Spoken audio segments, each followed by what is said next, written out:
Бетке әжімнің ерте түсуі кімді болмасын ойландыратын сөзсіз. Әсіресе қыздар қауымын. Әртүрлі себептермен пайда болатын әжімдер беттің әрін кетіреді. Одан қалай құтылуға болады? Кез келген косметолог маманың сөзінше, уақытты өткізіп алмай дер кезінде әрекет жасау керек. Қандай десеңіз тыңдаңыз, ол үшін қарапайым тұз қажет болады.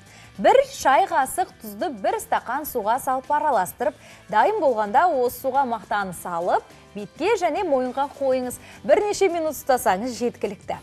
Әжіммен күресудің жолдары көп. Бүгін біз Шырайлым айдарында Face Fitness жаттығуларының көмегімен әжімнен қалай құтылуға болатынын көрсетеміз. Назарларыңыз экранда болсын, барлығы тек сіздер үшін.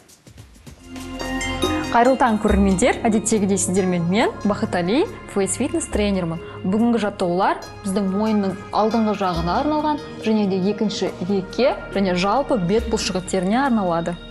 Келесі жаттығу мойынның алдына арналған жаттығу. Ол үшін екі қолымызды кеуде сүйегіне қатты басып қоямыздаған. Ең бірінші, сосын үстіне қарай барлық теріні көтереміз. Бұл яғни бірінші фаза. Екінші фаза иекті кішкене төмен қарай түсіріп,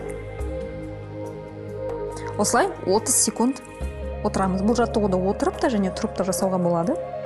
Осы кезде сіздер иек әжімдерінің, яғни жиналып қалғанын көресіздер.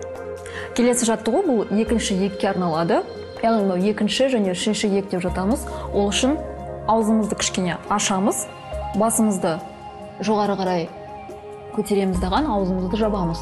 Сол кезде жалпы мойынның алдындағы бұлшықеттер және терілер, яғни керіледі, тартылады. Яғни жаттығуға көшейік.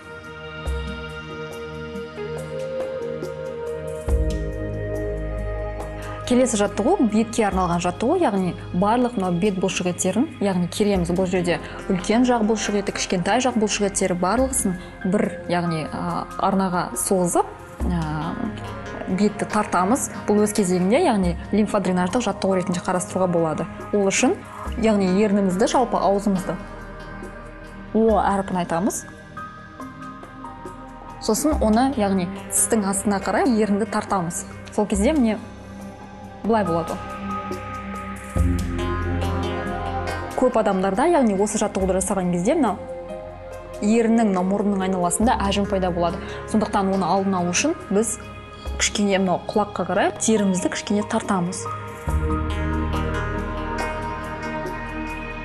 Соңында, яғни ернімізді тістің астына қарай созып, осы позицияда 30 секунд ұстаймыз. Міне қымбатты көрермен, бүгін осымен жаттығуларымыз аяқталды. Келесіде өзге де жаттығуларды көрсететін боламын. Әдемі болуға сізде лайықсыз.